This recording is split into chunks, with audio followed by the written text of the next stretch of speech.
The mountains breathed with a kind of quiet majesty that only came at the end of the day. The sun had already begun its slow descent, bleeding streaks of orange, crimson, and violet across the horizon.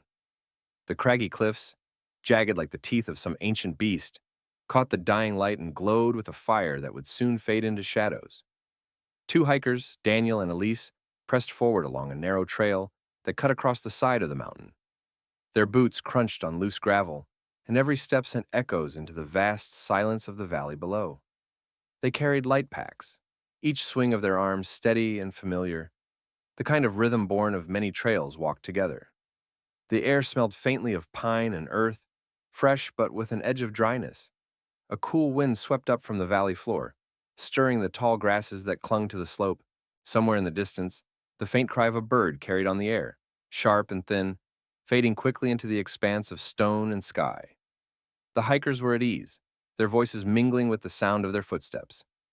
Daniel spoke of the stars that would soon be visible once the sun dipped below the ridge, while Elise pointed out the patterns of lichens spreading across the weathered boulders. To them, it was just another evening hike, the kind they cherished for its calm beauty. Yet beneath the serenity lay a fragile balance. The mountains were ancient, but not unmoving. Cracks spidered through the cliffs, hidden in the shadows, waiting for the right moment to shift. Unseen by the hikers, a section of the slope far above had grown restless with time. Loose rock held together by nothing more than pressure and chance. For now, though, all was still. The only signs of life were the hikers themselves and the dark shape of a falcon wheeling high above, its wings catching the last strands of sunlight. It circled deliberately, sharp eyes scanning the land below. Daniel and Elise, too caught in the wonder of the evening, never looked up long enough to realize that the falcon was not simply flying for the joy of the air. It was watching, waiting, already aware of something the humans had yet to sense. The dusk trail promised beauty, but hidden in the cliffs was a test of survival, one the hikers were walking steadily toward with every step. The air grew cooler as the sun sank lower, the light turning softer, stretching shadows long across the winding trail. Daniel adjusted the strap of his pack, glancing up at the reddening sky.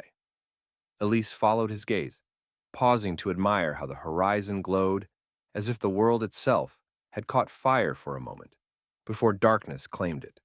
It was then that she noticed the falcon. At first it was only a dark silhouette gliding across the fading canvas of the evening sky.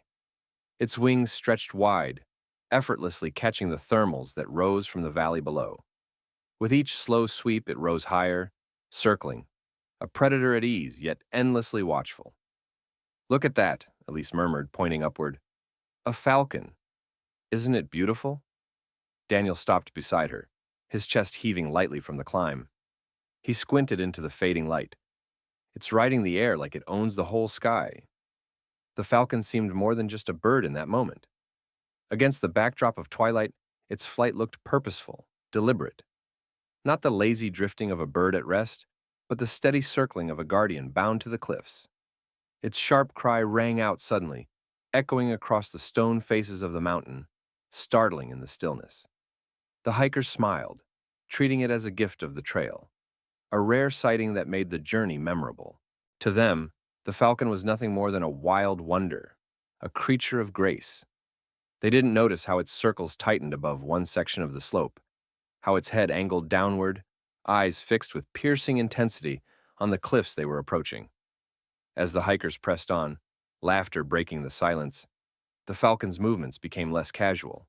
It wheeled sharply, dipped lower, and then rose again with wings that sliced the air in quick, powerful strokes. Its entire body radiated tension, as though it had sensed something stirring in the rocks below. Daniel and Elise did not yet understand. To them, the falcon's cry was simply the call of the wild, echoing across the mountainside. But in truth, it was already signaling a warning, one that would soon save their lives. The evening trail was no longer just serene. Unseen to the hikers, the falcon's vigilance was the first thread pulling them away from danger. The path narrowed as Daniel and Elise moved closer to the cliffside. Loose gravel rolled under their boots, sliding down the steep drop that fell away beside them. They spoke less now, the quiet of twilight demanding reverence, their breaths forming faint clouds in the cooling air. Above, the falcon continued its restless circling. Its movements had grown sharp, urgent, each pass lower than the last. The bird's body tensed as if coiled with invisible energy, wings cutting through the air in quick, purposeful strokes. Its eyes, twin embers of gold in the fading light, were locked on the path just ahead of the hikers. Then, without warning, it struck. The falcon folded its wings tight against its body and plummeted from the sky with terrifying speed. The rush of air tore a shrill whistle through the silence as the bird became a streak of motion, a living spear aimed directly at the earth. Daniel staggered back instinctively, his hand shooting out to steady Elise. What the? The falcon shot across the path ahead of them, so low that the rush of its wings stirred the dust and sent Elise's hair whipping across her face. It did not land. It did not seize prey. Instead, it veered sharply upward at the last second, climbing in a blur of feathers and fury, its cry splitting the twilight air like a warning bell.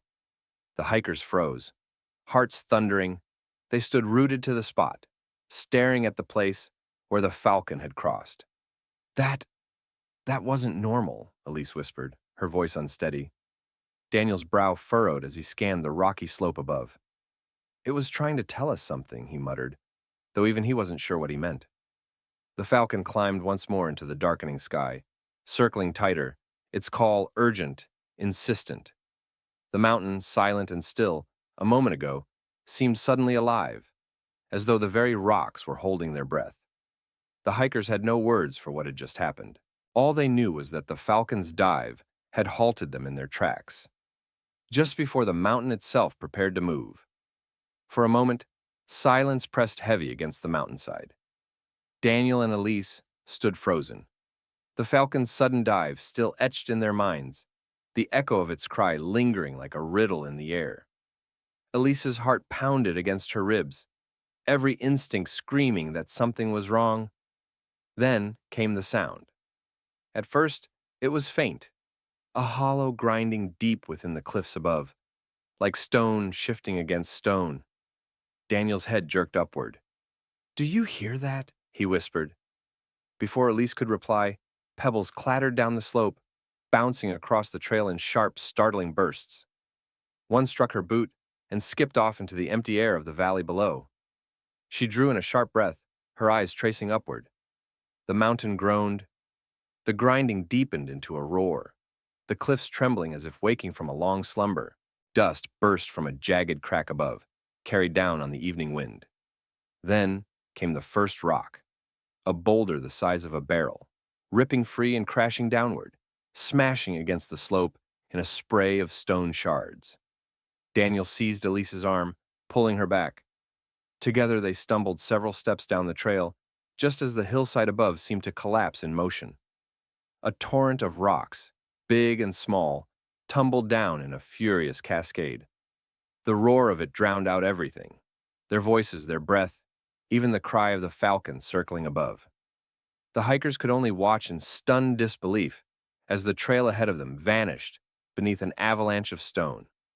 Dust rose in a choking cloud, filling the twilight with a haze that turned the fading sunlight into ghostly beams. Elise covered her mouth with her sleeve, her voice muffled. "If we'd kept walking." Daniel's grip on her arm tightened. His face was pale, but his eyes burned with realization. The falcon, it stopped us. It knew. Above, the falcon wheeled sharply and cried again, its piercing call carrying through the dust-filled air. It was no coincidence. The bird had forced them to hesitate at the exact moment their next steps would have carried them into the Rockslide's path. The warning was clear now. The falcon had seen what they could not, and it had saved them from being buried beneath the mountain's collapse. When the last stones tumbled to rest, the mountain seemed to exhale. Silence crept back, broken only by the hiss of settling dust and the faint rattle of loose gravel skittering down the slope. Daniel and Elise stood side by side, their bodies tense, lungs heaving from the shock of it all. Slowly the haze cleared, and the scale of the destruction revealed itself. The trail ahead of them had vanished beneath a heaving mound of rock and debris. What had once been a narrow but walkable path now lay buried under jagged boulders, twisted roots, and fractured earth. The slide had carved a raw scar down the mountainside, leaving behind a wall of stone that towered above their heads. Elise's breath caught in her throat. "There's no way through." Daniel stepped forward cautiously, his boots crunching over loose gravel. He touched one of the smaller rocks and felt its warmth, fresh from the friction of its violent descent. The mass before them was unstable, precarious, like a wound still bleeding. Each stone seemed ready to shift again with the slightest provocation. "We can't climb this," he said grimly, shaking his head. "It's too dangerous. If it goes again, we'll be crushed." Elise's eyes darted toward the valley below, where the drop was sheer and merciless. Their options narrowed sharply. Forward was blocked, downward was impossible, and the only safe choice seemed to be retreat. But retreat meant turning back into the lengthening shadows, retracing the path they had already spent hours climbing. Night was coming fast, the kind of darkness that made mountain trails treacherous, where one misstep could send them tumbling into the abyss. Above them, the Falcon circled once more, slower now, its wings stretched wide as though keeping watch. Its sharp cry echoed down, less urgent than before, but insistent, a reminder that their path forward was sealed, and their lives had been spared only by chance and its warning. Elise whispered, half to herself, "It stopped us just in time. If we'd taken 10 more steps." She didn't finish the thought, but her hand trembled slightly as she adjusted the strap of her pack. Daniel placed a steadying hand on her shoulder. "The birds saved us, but now we've got to save ourselves. We can't stay here." They turned to face the trail behind them, the way home swallowed in gathering dusk. What had begun as a peaceful evening hike had become a desperate test of endurance and trust in the wilderness. The mountain had closed the path before them. Now, the only way out was back, through shadow, guided only by memory, instinct, and the Falcon's haunting cries above. Daniel and Elise turned from the ruined path, their way forward sealed by the mountain's fury. The trail behind them stretched long and uncertain, twisting back through shadowed ridges and steep switchbacks. The sun had already sunk below the horizon, leaving the sky washed in deep indigo. Darkness gathered fast, swallowing familiar landmarks, until the world was reduced to faint outlines and the crunch of their boots on gravel. The silence was no longer peaceful. Every sound sharpened, the rustle of unseen wings, the snap of a twig, the distant rumble of stone settling after the rockslide. Elise gripped the straps of her pack tighter, her knuckles white. "We should have brought a lantern," she murmured, her voice nearly lost to the wind. Daniel lifted his head. "We'll manage. We just have to take it slow." Above them, the Falcon was still there. Its silhouette flickered against the fading stars, a dark shape wheeling silently across the twilight sky. Occasionally, it let out a piercing cry, guiding their eyes to the trail that zigzagged down the slope. Each call seemed to draw them onward, like a living beacon in the growing dark. But the descent was treacherous. Loose stones shifted underfoot, sliding without warning. More than once, Elise stumbled, catching herself on Daniel's arm, her breath quick with fear. In the faint light, even safe steps felt uncertain. The drop beside them an ever-present reminder of how quickly one mistake could mean disaster.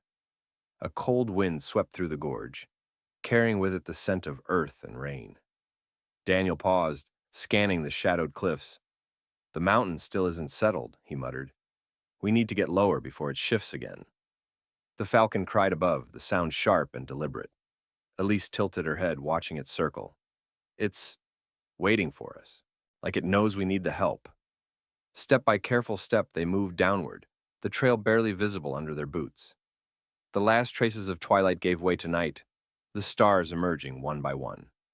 And still the Falcon stayed, gliding ahead, then circling back, as though unwilling to leave them alone. Exhaustion pressed on their shoulders, but neither dared stop. The mountain had already proven its danger, and time was no ally in the dark. At last, they reached a bend in the trail, where the ground widened into a small, flat outcrop. They stopped, catching their breath, the valley stretching below them in ghostly outlines. Elise sat heavily on a rock, her chest rising and falling with sharp breaths.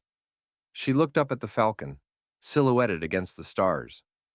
"It saved us once," she whispered, her voice trembling with both awe and fatigue.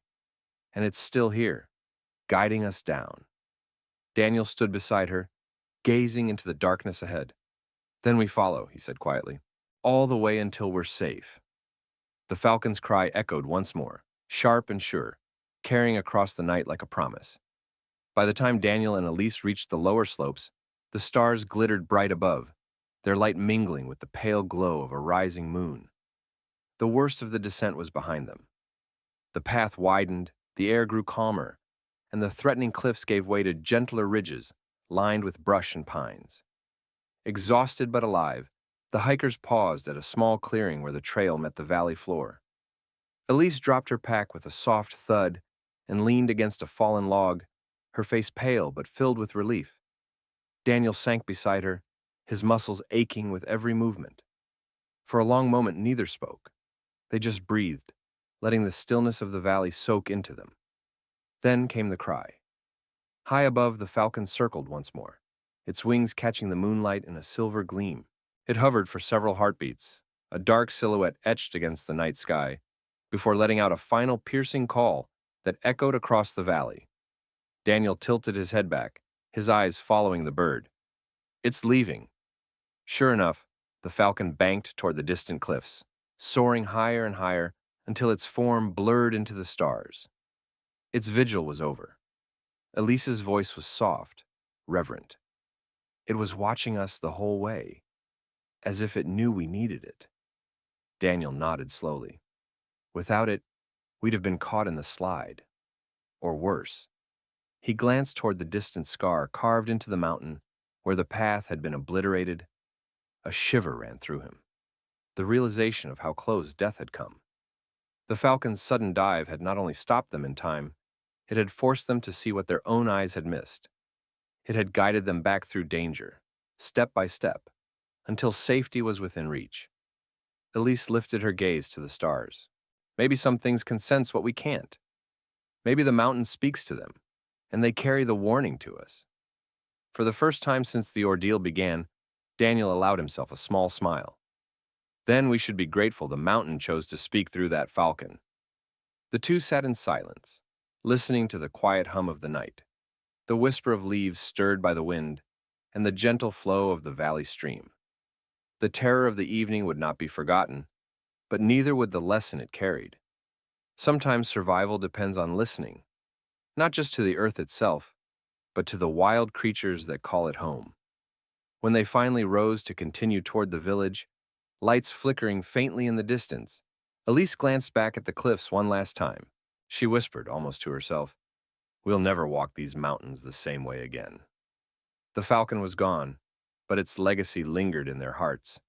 A guardian of the wild who had turned disaster into deliverance, and whose cry would echo in their memory forever.